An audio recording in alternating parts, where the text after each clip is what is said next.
بسم الله الرحمن الرحيم.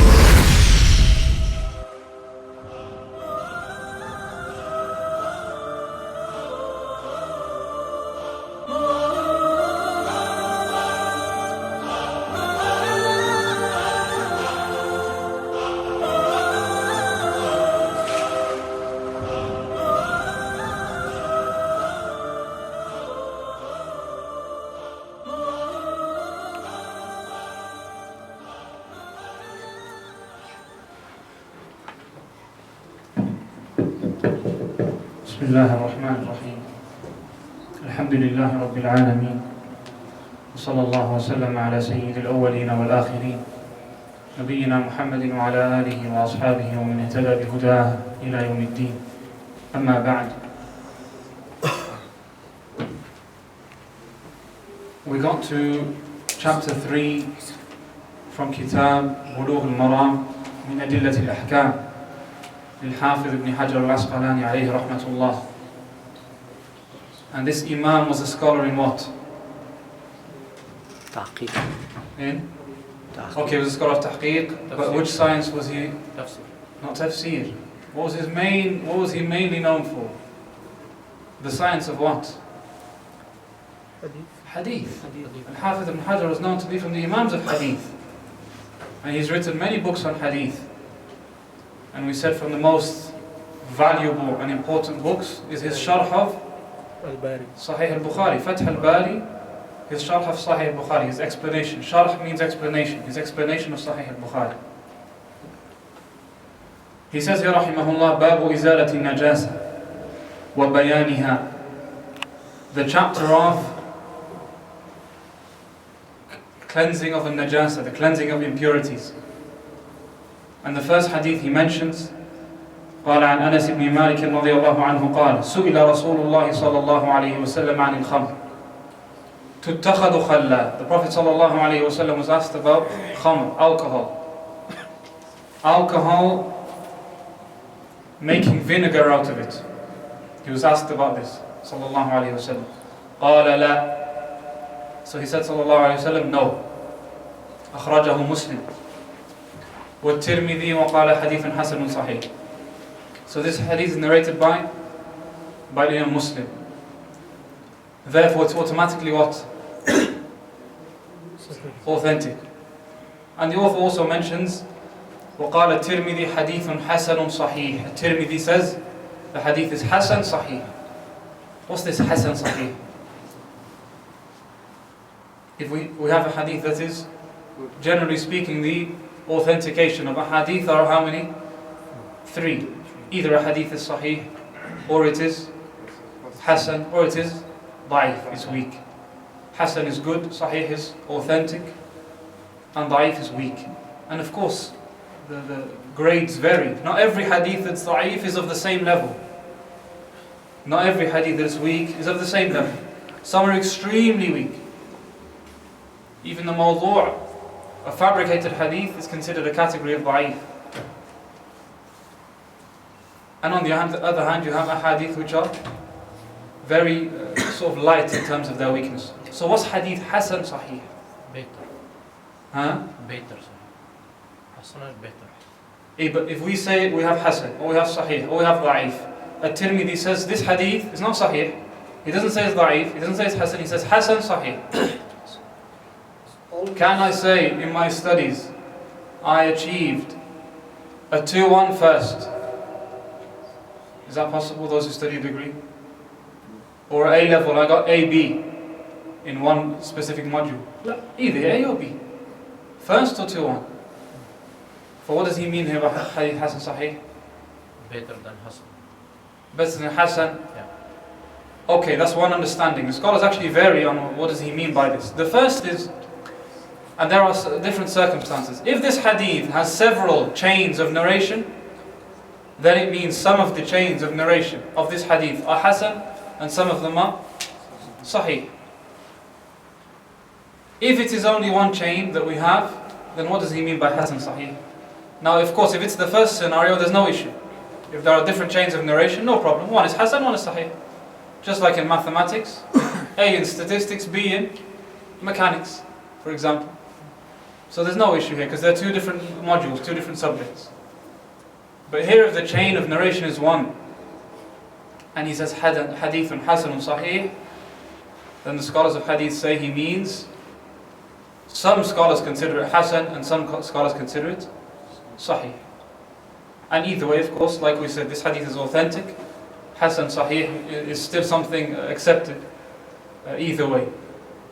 And of course, like we said, who else narrated this hadith? Muslim. And so therefore, this is sort of an addition. The addition of the Tirmidhi is just an extra thing mentioned by Al-Hafiz ibn Hajar.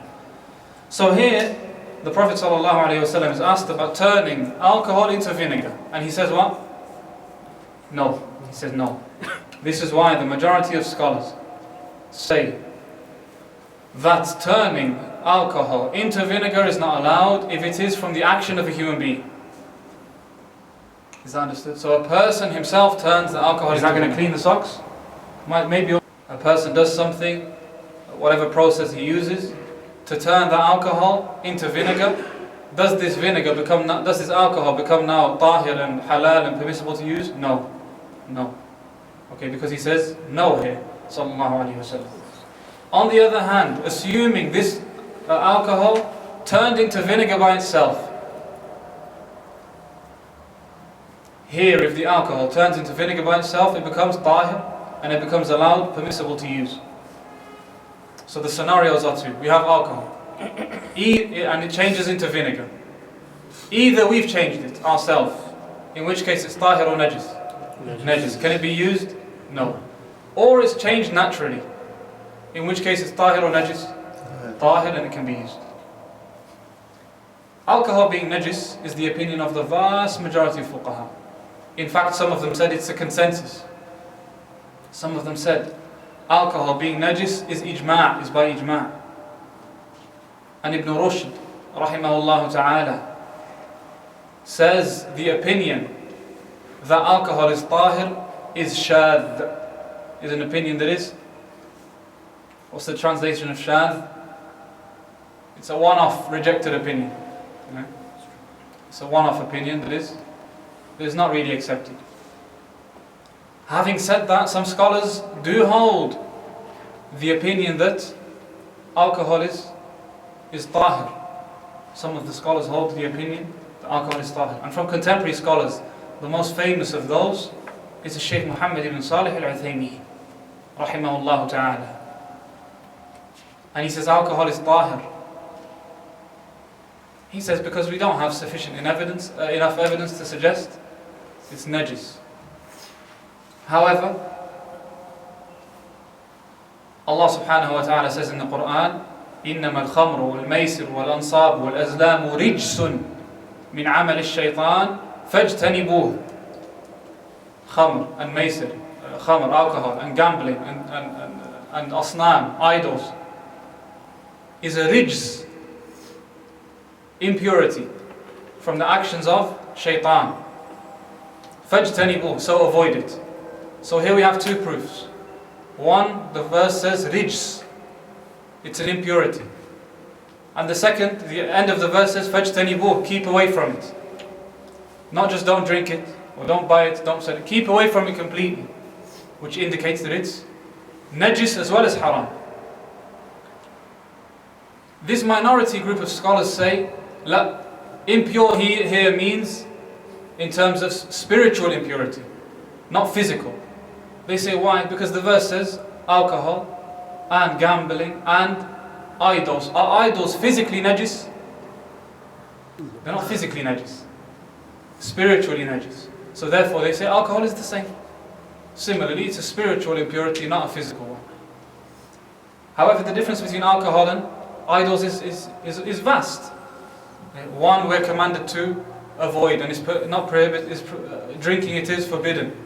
And the verse says, "Fajtanibuh la'allakum tuflihun." And the Prophet ﷺ here prohibited its use and its turning. And Allah says, وَيُحِلُّ لَكُمُ الطَّيِّبَاتِ وَيُحَرِّمُ عَلَيْكُمُ الْخَبَائِثِ. And He makes that which is pure halal for you, and that which is impure haram.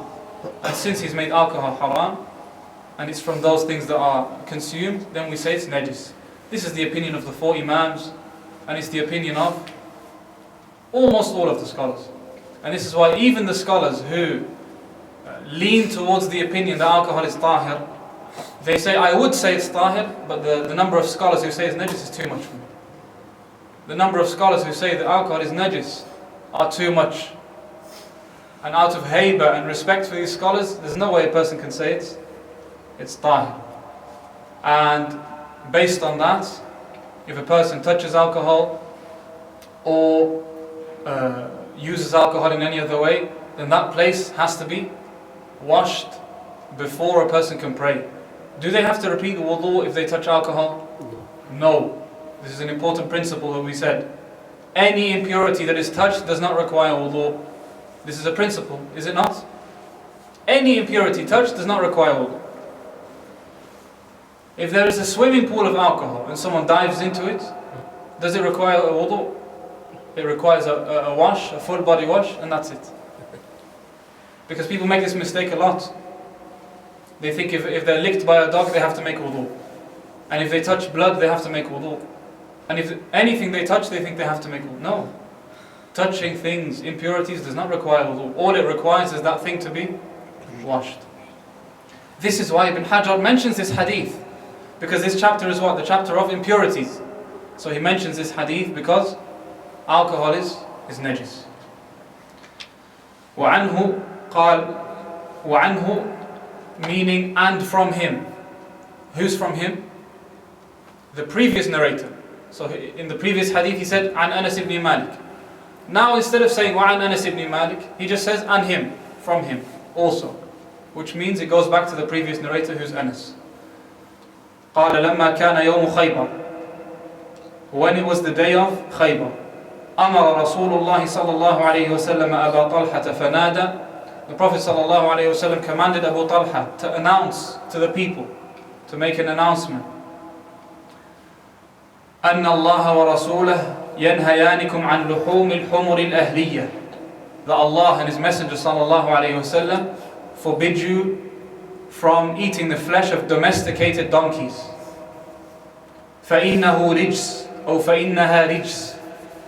Because it is unclean, rijs. Okay, and again, he uses this hadith in this chapter in order to show the animals that are prohibited to eat are also najis. Yeah? Animals that are prohibited to eat are also najis. Domesticated donkeys. Which means, what kind of donkey is not haram to eat? Wild donkeys. Which means that while eating wild donkeys doesn't come under the prohibition, and it's allowed. And there are other hadith which indicate that, which we'll come on to later in the chapter of food and drink. Now, this hadith is clear that eating the flesh of domesticated donkeys is forbidden. However, in terms of impurity, do we also say it's impure according to the principle of al-hafidh? Yes, it's impure because anything that's not allowed to be eaten is also najis. And this is the mashhur of the madhab of Ahmad ibn Hanbal rahimahullah.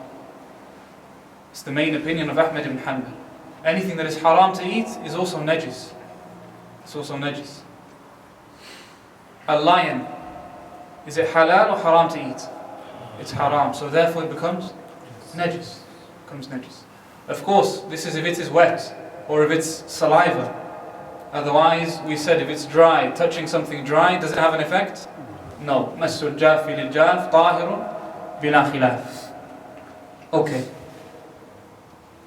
Who remembers the hadith of the cat? The hadith of Abu Qatada radiallahu anhu. That he said regarding the cat, إِنَّهَا لَيْسَتْ بِنَجَسٍ. It's not impure. Why did he say it's not impure? No, it's not impure. The Prophet ﷺ says about the cat, إِنَّهَا لَيْسَتْ بِنَجَسٍ. It's not impure. And then he mentions in the hadith why it's not impure. Who recalls? إِنَّمَا هِيَ مِنَ الطَّوَّافِينَ عَلَيْكُمْ الطَّوَّافَاتِ. He says because it's from those animals that intermingle with you. From the animals that intermingle with you. constantly roaming around around our houses and so on. And so he said it's not najis. Does it mean it can be eaten? No. Eating the meat of cat is forbidden. However, it's tahir. It's tahir. In terms of if it drank from a bowl, or if it was to lick someone, or if it was to make contact with someone, there's no harm. It doesn't require to be washed, and you don't need to do anything in order to pray. This is why Malik and Shafi'i and other scholars say the donkey is given the same ruling. It's haram to eat, okay, but it's tahir. Why? They say because it's from the animals that intermingle. They say they used to ride donkeys at the time of the Prophet ﷺ, and the time of the companions, and after them even. They would ride donkeys all the time. And they would, of course, that means they naturally would make physical contact with the donkeys. And the donkeys might be wet, and saliva from the donkeys will affect areas and so on. And so they say because of this, it is tahir. Tahir, but haram to eat. Haram to eat, but tahir because of this reason. Just like the cat is tahir because of this wisdom, they say the donkey is also tahir because of this wisdom. Okay. And Ahmad ibn Hanbal rahimahullah, in his main opinion, says it's najis also. Najis also, because it's forbidden to eat. And remember the verse, وَيُحَرِّمُ عَلَيْكُمُ الْخَبَائِثِ. It's made haram, therefore it's a khabitha, i.e. it's impure. Okay? Anyway, this opinion here is the opinion of Malik and Shafi'i and others. This animal is tahir because it intermingles. Malik doesn't really use this reasoning, but he says it's tahir. Because with Malik, all animals are tahir. According to Malik, all animals are tahir. Every animal, even the dog. Okay. وعن عمرو بن خارجة رضي الله تعالى عنه قال خطبنا رسول الله صلى الله عليه وسلم بميناء وهو على راحلته ولعابها يسيل على كتفيه. Okay. أخرجه أحمد والترمذي وصححه. Narrated by Ahmad and Tirmidhi and authenticated by Tirmidhi. The hadith which we mentioned before just now about the domesticated donkeys is narrated in the Sahihain, Bukhari and Muslim. Here, narrated by Amr ibn Kharija radiallahu anhu, Allah's Messenger sallallahu alayhi wa sallam delivered the khutbah at Mina while he was on his camel, while mounted on his camel. And his saliva was dripping on my shoulder. So the saliva of this camel was dripping on the shoulder of Amr ibn Kharija radiallahu anhu. Why does the Imam al-Hafiz rahimahullah put this hadith here? Does this hadith show that the saliva of a camel is tahir or najis? What does the hadith indicate? Tahir, because it's dripping on his shoulder. Dripping on his shoulder, and he didn't say anything. The Prophet ﷺ didn't command him to wash anything, and neither did he find it an issue. In fact, it seems as though he mentioned this to show that it's tahir. And this is why Imam Ahmad ibn Hanbal and other scholars have a principle. All animals that are permissible to eat are tahir, and their urine is tahir, and their saliva is tahir, and their sweat is tahir. Animals that are permissible to eat are tahir, and what comes from their bodies is tahir also, such as what? Cows, sheep, camels, and so on. These animals are tahir. If it's permissible to eat, then it's tahir in terms of its flesh and in terms of its saliva, and according to Ahmad ibn Hanbal, even in terms of its urine. Based on other ahadith, not just this hadith, other ahadith in which the Prophet ﷺ commanded people to use the urine of camels in order for medication. And so therefore, he uses that rahimahullah to show that the urine or the saliva of animals that are permissible to eat is tahir.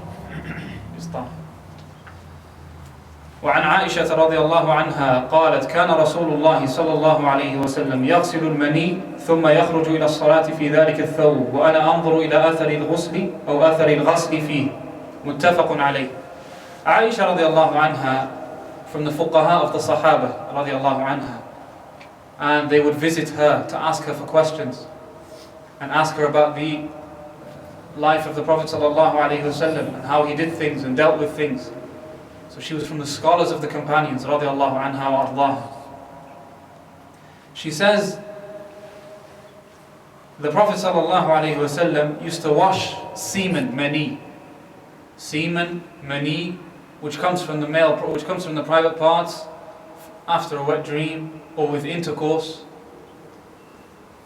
He used to wash it and then go out to prayer, and I would see the traces of washing on it.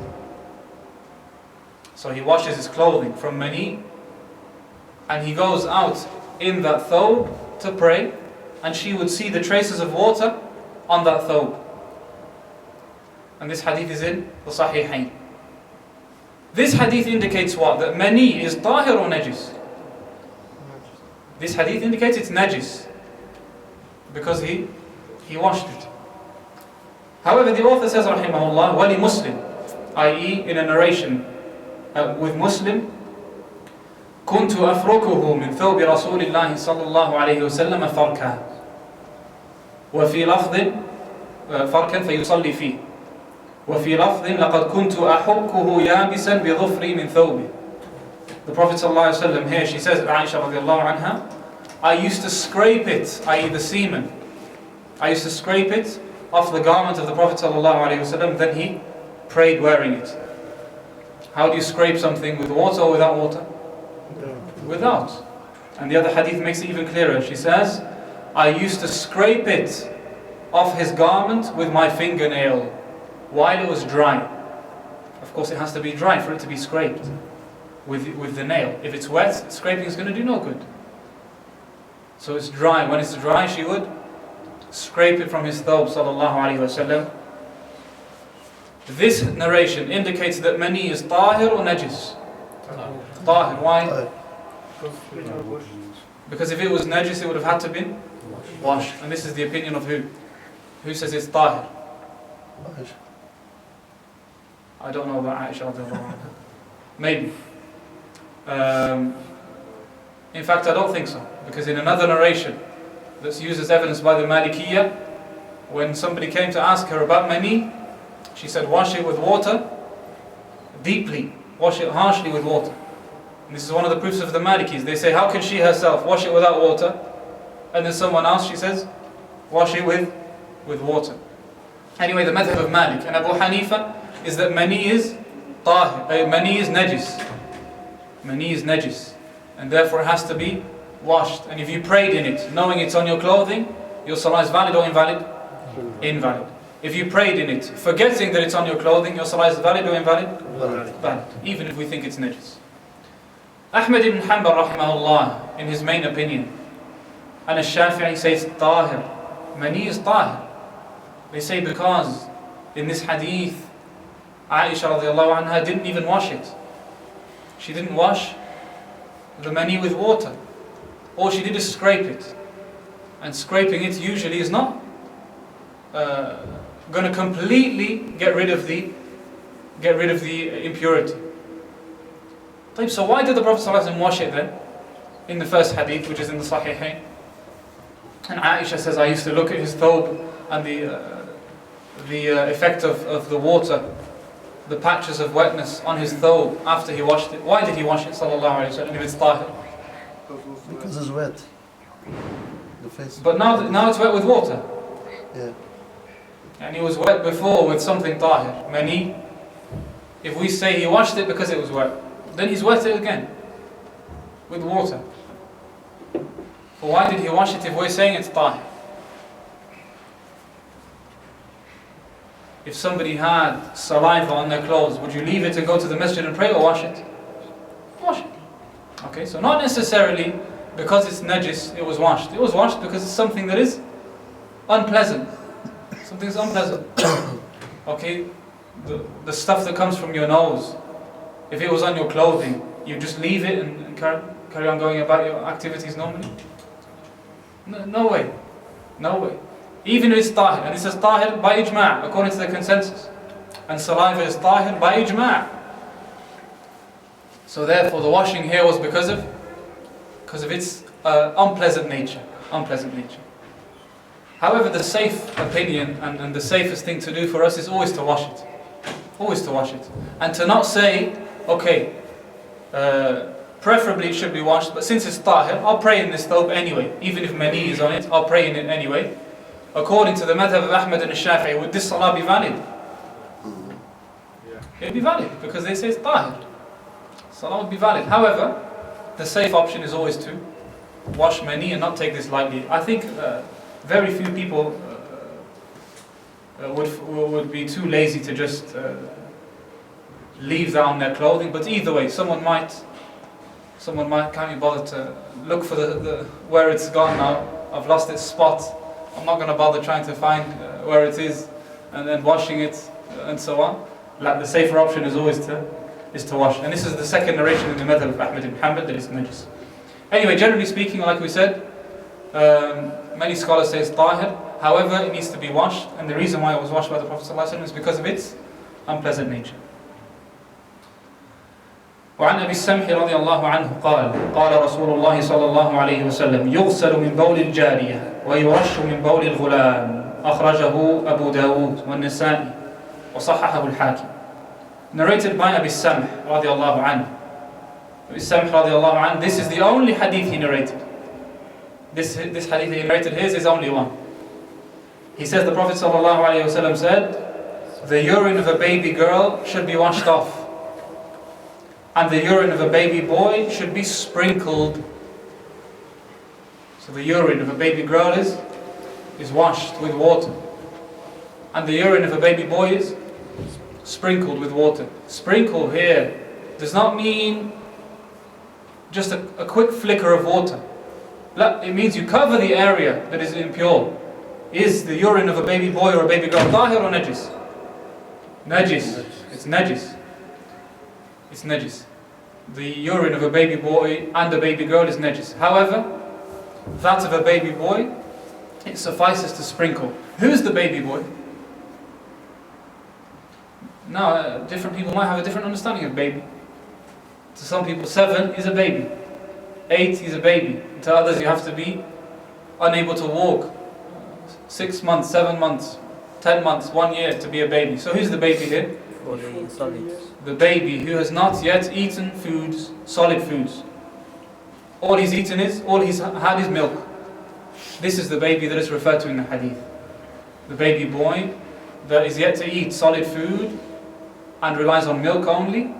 Such a baby, their urine can be sprinkled using water. Sprinkled, of course, covering the area. Sprinkled properly. Because like we said, it's najis. The scholars give many varying reasonings as to why it's sprinkled instead of washed.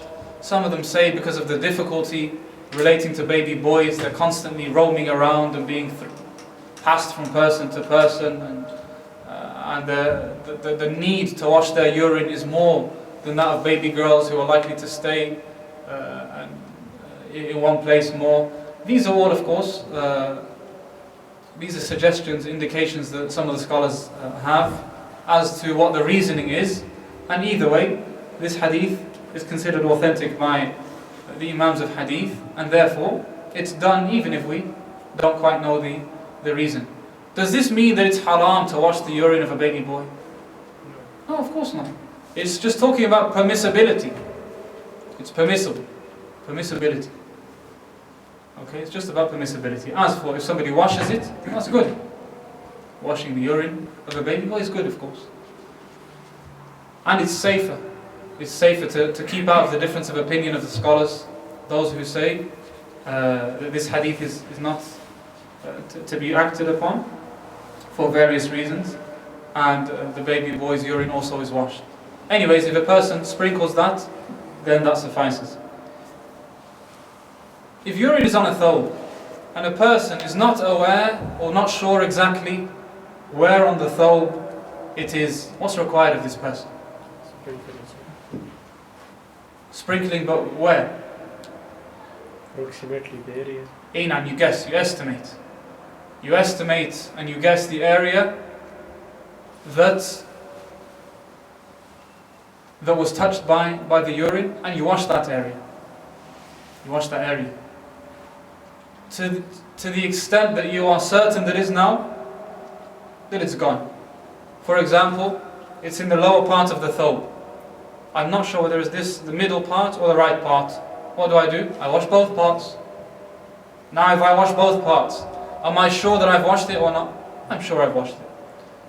And remember, the principle is what? Al-yaqeen la yazulu bil-shak.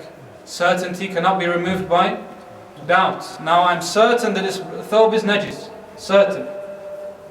Can I just ignore that certainty with a doubt? I think it's here.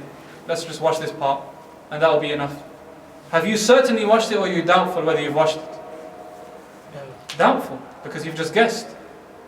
And so that's not enough to get rid of the impurity. So we need to be certain that we've washed it.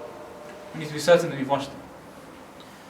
Let's assume I say, did the boy urinate on my thobe or not? Did he urinate on my thobe or not? Do I say I need to wash the whole thobe to be on the safe side? Or do I say it's not even najis in the first place? It's not najis in the first place. Why? Because the asl with clothing is that it's tahir or najis. Tahir. So I can't bring a doubt, something that is a doubtful matter, and use that to make me worry. Oh, I need to wash this and so on. And we've spoken about this several times. Same thing with the ground. What if a dog licked it? What if a dog urinated there? What if? All that is ignored unless we're certain. Two ahadith, and we'll end this chapter بإذن الله. وعن أسماء بنت أبي بكر رضي الله عنهما أن النبي صلى الله عليه وسلم قال في دم الحيض يصيب الثوب تحته ثم تقرصه بالماء ثم تنضحه ثم تصلي فيه. متفق عليه. Asma bint Abi Bakr radiallahu anhuma. She was the sister of who? Aisha radiallahu anha. Older or younger than Aisha? She was older than Aisha radiallahu anha. She was older than Aisha. And she passed away radiallahu anha, and Abu Hurairah radiallahu anha prayed over her janazah. Abu Hurairah radiallahu anha prayed over the janazah of Aisha radiallahu anha. I'm not sure about Asma. Okay, she says here the Prophet ﷺ said regarding menstrual blood that soils a garment, i.e. menstrual blood that affects clothing, a garment. What did he say about it? She should scrape it and rub it with water, then sprinkle or wash it with water, then she may pray in it. So this shows that menstrual blood is tahir or najis? Just najis or very najis? Very najis. Wash and wash and wash and scrape and so on. Okay? For this shows that menstrual blood is najis. And is that a matter of consensus or not? Yes, matter of consensus. Do we say menstrual blood is given the same ruling as other types of blood? Or do we say no, just menstrual blood, and therefore we leave it at menstrual blood? The majority of fuqaha, including the 4 Imams, say blood is najis. Say blood is najis. All blood is najis. And therefore blood has to be washed off. Blood has to be washed off the clothing. And the fact that menstrual blood was considered najis, still blood, regardless of whether it came from the private parts or elsewhere. The majority of scholars say still blood. And similarly, Allah subhanahu wa ta'ala prohibited the use of blood in the Quran, and the selling of blood has been prohibited in the Sunnah. And all of these things indicate that the blood is najis, according to the majority of scholars. Some scholars say blood is tahir. Why? They say because Umar radiallahu anhu continued praying while he was stabbed radiallahu anhu ardah. And he continued praying even though blood was coming from his body. And Al-Hasan al-Basri radiallahu anhu was from the companions of Tabi'een. Tabi'een. Is it allowed to say radiallahu anhu? It's allowed, alhamdulillah. Yeah. It's with regards to the companions, we're mentioning a fact. Allah is pleased with them. Radiallahu anhum, i.e. Allah is pleased with them.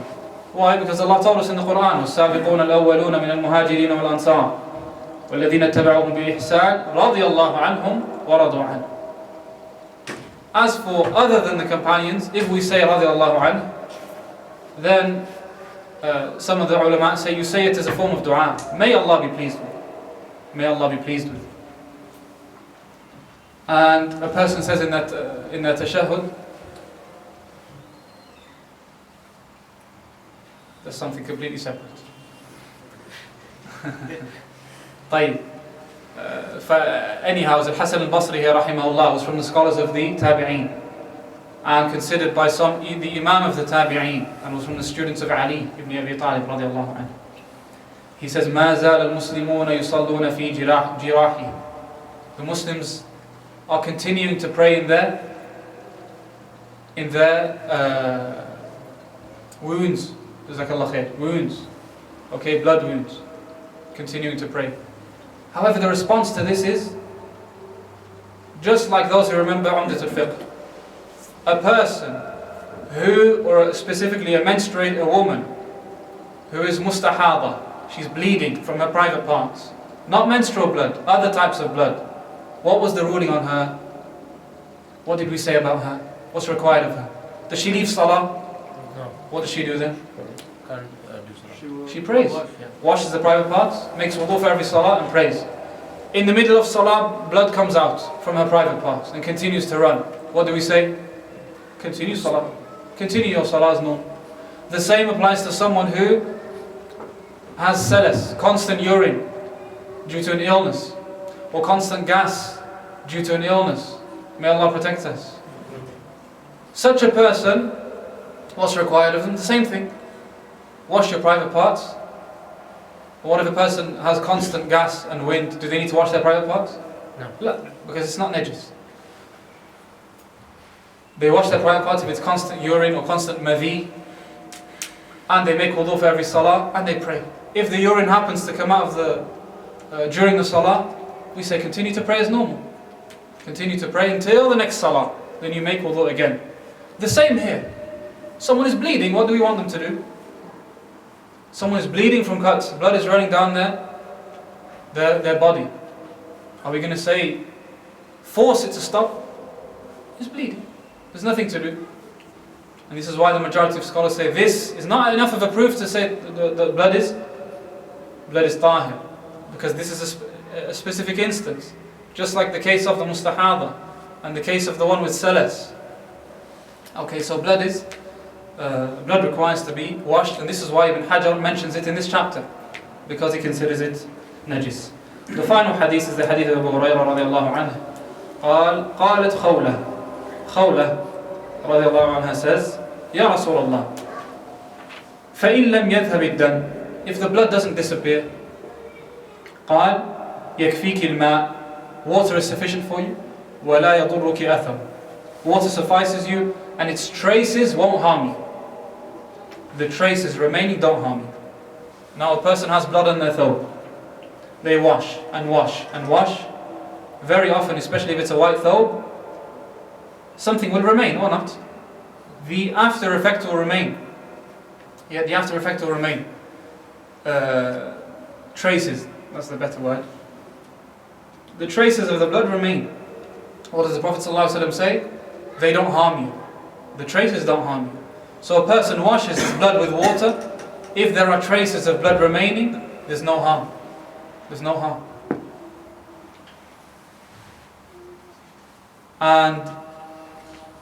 And this is a separate hadith which talks about blood. And the wording of blood here is general, because it's a separate hadith. The first one was in menstrual blood, and this one is blood in general. Now, Al-Hafidh ibn Hajar says, وَسَنَدُهُ ضَعِيفٌ. Okay, its chain of narrators is weak. And Shaikh al-Albani rahimahullah says it's authentic. And either way, like we said, the Imams rahmatullahi alayhim consider blood to be najis, and it requires to be washed before a person prays. if traces of blood remain, or other impurities also, other impurities, just as well as blood. If the traces remain and there's nothing else you can do, then that suffices. Washing with water suffices. Will suffice with that. Wallahu a'lam wa sallallahu wa sallam ala nabiyyina Muhammad wa ala alihi wa sahbihi ajma'in. Alhamdulillahi rabbil alamin.